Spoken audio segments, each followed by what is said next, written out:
श्रीमती रेखा बाहेती, श्रीमती बबीता जी गौड़। आप यहीं हैं? यहीं हैं तीनों बैठे? ठीक है, अच्छा। राधे राधे महाराज जी।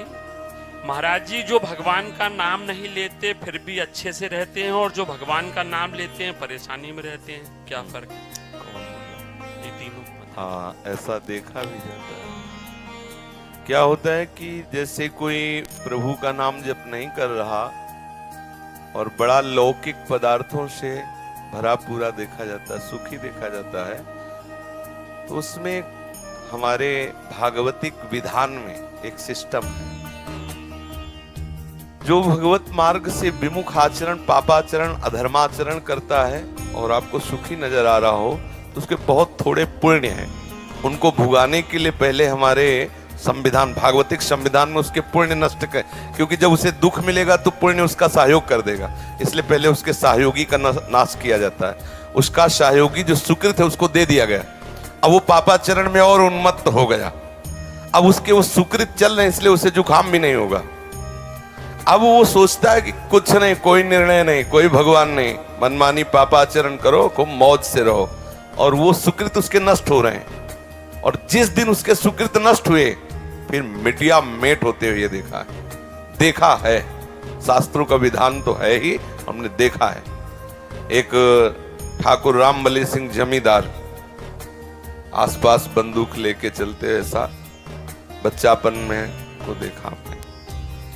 वो ऐसे मतलब अपने गर्भ में रहते थे कि किसी को कुछ नहीं मानते थे। एक गरीब ब्राह्मण था जिसकी उन्होंने संपत्ति का अपहरण किया, तो वो गया और हाथ जोड़ा कि लंबरदार, गांव में ठाकुर जमींदार को ऐसे प्यार भाषा में बोले, लंबरदार, आप तो राजा हो, आप तो ठाकुर हो, आप तो जमींदार हो, गरीब ब्राह्मण हैं, उतने से ही परिवार चलता था, आप गालियां बके। उन्होंने पैर छुआ ब्राह्मण ऐसे और रो दिया और वापस आ गया। जानते हो, आज उनके कुल में कोई पानी देने वाला नहीं। कुछ ही दिनों में बड़ा लड़का भयंकर कैंसर से बीमार हुआ, मर गया।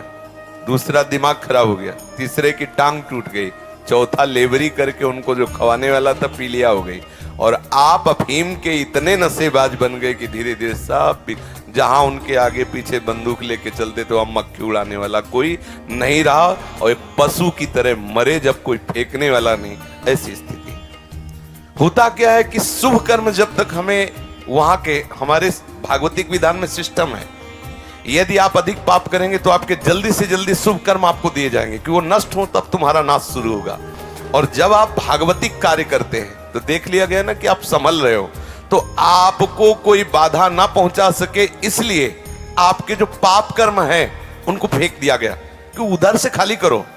जो उसके शत्रु पक्ष के पाप कर्म जमा है उसको नष्ट करने के लिए उनको भेजो, क्योंकि इस समय धर्म निष्ठा में है, ये पचा जाएगा। तो उसके पाप कर्म आते हैं और धर्म में प्रबल होकर के उन पाप कर्मों को भोगता है, धर्मात्मा बन के चलता है। जिस दिन उसके पाप नष्ट हुए वो सुकृत और ये वर्तमान के सुकृत मिल गए, उस दिन जय हो जाती, उसकी कोई पराजय सजयती, त्रिभुवन में उसकी जय जयकार हो जाती है। और उस पापात्मा का ऐसा नाश होता है, कोई पानी देने वाला नहीं मिलता।